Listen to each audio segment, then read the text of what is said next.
Hi, boys and girls. So for the past couple of days, even though it's been spread over a while, we've been talking about fables.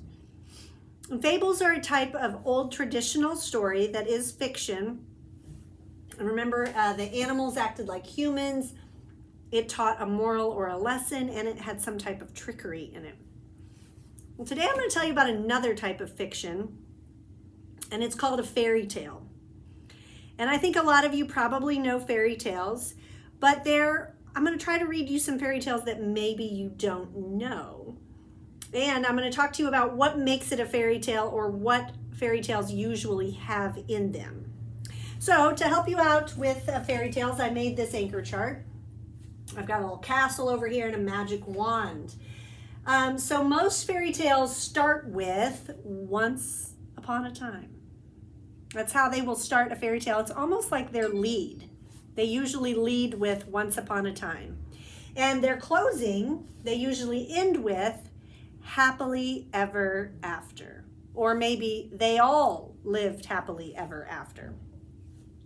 Fairy tales usually have some of the characters inside the story that are royalty. That means they are kings or queens or princesses or princes or knights or somebody like that. That would be royalty. There are also usually wicked characters or evil characters. Characters like ogres, goblins, witches, wizards. Evil wizards would be wicked characters that can cast spells. But there are also good characters too. So you will usually see good versus evil in a fairy tale. It's a very common theme, good versus evil. And in a fairy tale, the good always wins and the evil always loses. So there's usually magic in a fairy tale. The wicked or the evil character could have the magic, or the good character could have the magic. But there is usually magic somewhere in the story. And maybe it's not a character that has a magic. Maybe it's something else that's magic, like magic beans. So this right here kind of deals with a special kind of fairy tale that I often actually call folklore instead of a fairy tale. Because these things down here, from here down, don't always have these things in them. So things like the rule of three, that means that they usually have three things in them, like 3 little pigs, or 3 bears, or 3 billy goats gruff. So those types of stories that have 3 in them, that happens a lot in something that's like a fairy tale, but I'm also going to kind of call that folklore.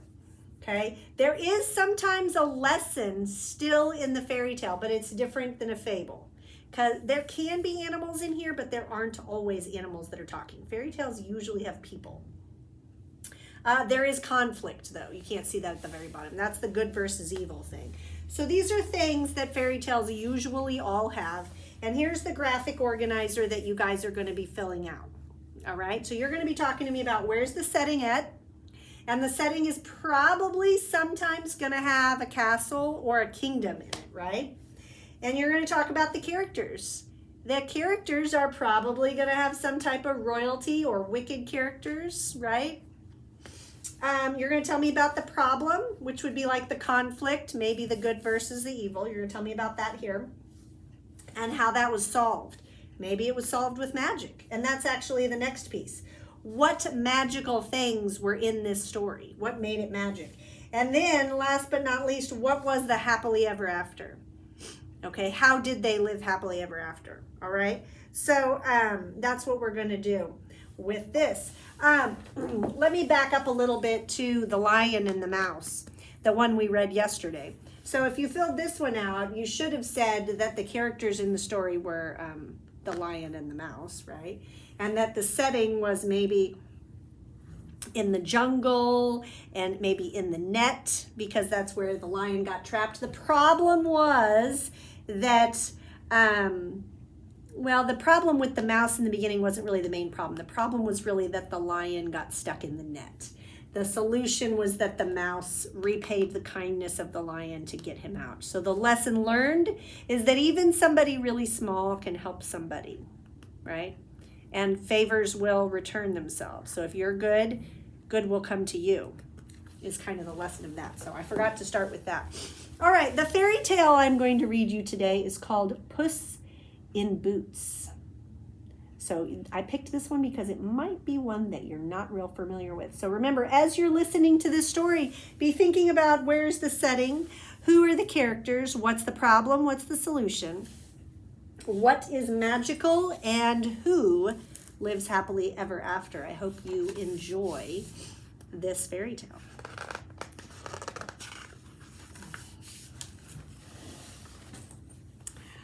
Once long ago, there was a miller. When he became so old that he could no longer work, he divided his property among his 3 sons. He left the mill to his oldest son, and the donkey to his second son, and to his youngest son he left the cat, Puss. The youngest son was very sad. My brothers can use the mill and the donkey to work together, he said, but how can I ever make a living with just this cat? Now, Puss was a clever cat and could understand what people said. Cheer up, Puss said to the youngest son. Have a pair of boots made for me so that I can run through the sharp brambles, and get me a sack with a cord. If you do this, you will never be unhappy again.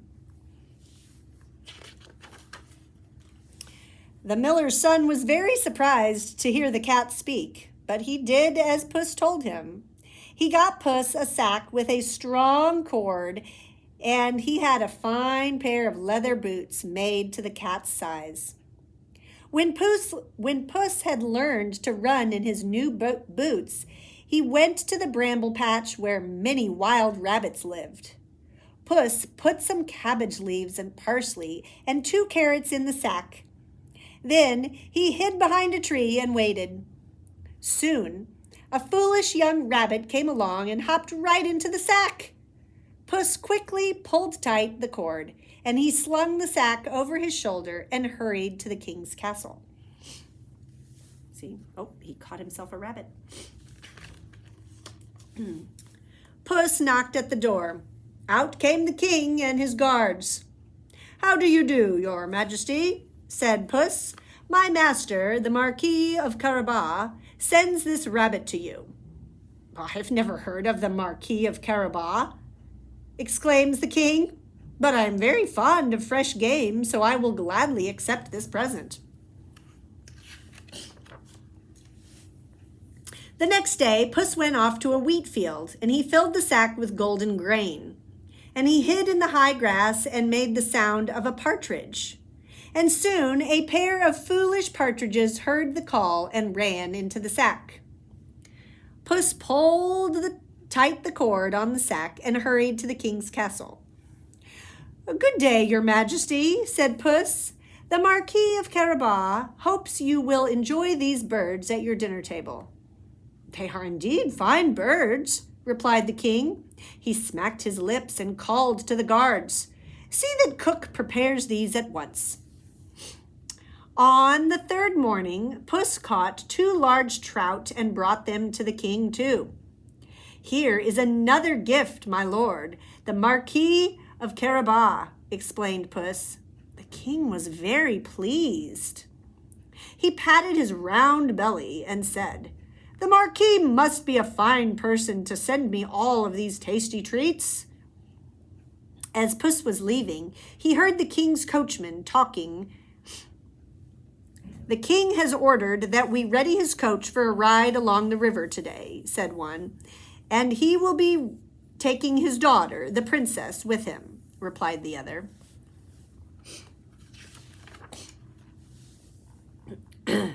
Puss ran all the way from the king's castle to the youngest son's house. Master, he cried, today your fortune will be made. All you must do is go for a swim in the river and leave the rest to me. The miller's son did as Puss told him. He went to the river, took off his clothes, and jumped into the water. And while he practiced floating, Puss hid the young man's ragged clothes behind a rock. No sooner had Puss done this than the king's coach drove up. "Help, help!" Puss yelled as he ran into the road. "The Marquis of Carabas has been robbed." And when the king heard this, he stuck his head out of the window. "Stop the coach," he ordered. He recognized Puss, and he remembered the many tasty gifts Puss's master had given to him. "Your Majesty, someone has stolen my master's clothes," said Puss. "Footman," the king ordered, "run back to the castle and fetch one of my best suits for the Marquis of Carabas." Now, see, he doesn't have his ragged clothes, so the king can't tell he's not really the Marquis of Carabas. You see how smart that cat is? The miller's son was very surprised. "Who is the Marquis of Carabas?" he whispered to Puss. "I have told the king that you are the Marquis," Puss whispered in reply. The miller's son dressed in the rich suit of clothes, and indeed, he looked as splendid as any Marquis. "Now, you must thank the king," said Puss. "Leave the rest to me, and your fortune will soon be made." So the miller's son thanked the king politely for the new clothes. "You are most welcome," replied the king. "Now, would you please join us for a ride in the coach?" The miller's son sat next to the princess, who was happy to see such a handsome young man. Puss ran ahead until he came to a field where some haymakers were working. "Haymakers!" called Puss in a fierce voice. "When the king drives past and asks to whom this field belongs, you must reply, to the Marquis of Carabas. If you don't, I shall chop you fine as mincemeat." Soon the king passed by in his coach. "To whom does this fine hayfield belong?" he asked. "Well, to our lord, the Marquis of Carabas," replied the haymakers, for they had been greatly frightened by Puss. The Puss ran on until he came to a field where some reapers were working. "Reapers!" called Puss in an even fiercer voice than before. "When the king drives past and asks to whom this field belongs, you must reply, to the Marquis of Carabas. If you don't, I shall chop you as fine as mincemeat." Soon the king passed by in his coach. "To whom does this fine field of grain belong?" he asked. "Well, to our lord, the Marquis of Carabas," replied the reapers, for they too had been greatly frightened by Puss. "You have very fine land," the king said to the miller's son, and the young man saw what Puss was up to and said nothing, but he smiled at the princess, and she smiled back to him. Puss ran as hard as his boots could carry him until he came to a great castle. The castle belonged to a wicked old giant. The giant owned all the lands the king had just passed by, and for years he had forced the haymakers and the reapers to work for him. Puss had heard that the giant also possessed the powers of a magician. "What do you want?" the giant roared when he saw it was only a cat who had disturbed him. "I could not pass this way," Puss replied, "without paying respect to the most famous of magicians." Well, this greatly pleased the giant, who let Puss into his hall. "Is it really true that you can change yourself into a lion or an elephant or anything you choose?" asked Puss. "Oh, yes, I can change into many animals," grinned the giant. Boom! A loud clap of thunder echoed through the castle, and there stood an elephant. "Amazing!" exclaimed Puss, who stood out of the way of the swinging trunk. Suddenly, the elephant roared, and there stood a lion. "How fantastic!" cried Puss, though he was very much afraid. "It must be easy for you to turn into something so large, but can you turn into something really small?" "Yes!" roared the lion, and in an instant a little mouse scurried across the floor. That was just what Puss had been waiting for, and with one pounce he caught the mouse and he ate it up. And that was the end of the wicked old giant. By and by, the king's coach arrived at the giant's castle. "Welcome to the castle of the Marquis of Carabas," Puss announced with a bow. "Does this beautiful castle belong to you too, my lord Marquis?" asked the king. He was greatly impressed. Puss brought them all to the dining hall, and there was a great feast that had been prepared by the servants, who were much happier obeying Puss than the wicked giant. The king was very pleased with the handsome young Marquis and his castle and all his lands. "You may ask my daughter to marry you, since you both seem so fond of each other." The princess agreed, and they had a wedding that very afternoon. There was a great celebration that lasted long into the night. Puss in his red leather boots led all the dances. "Thank you for all your help," the miller's son told Puss when the merriment was finally over. And the next day he had a special throne made for Puss, and they all lived happily ever after. And that is the end of that fairy tale. I hope you enjoyed it.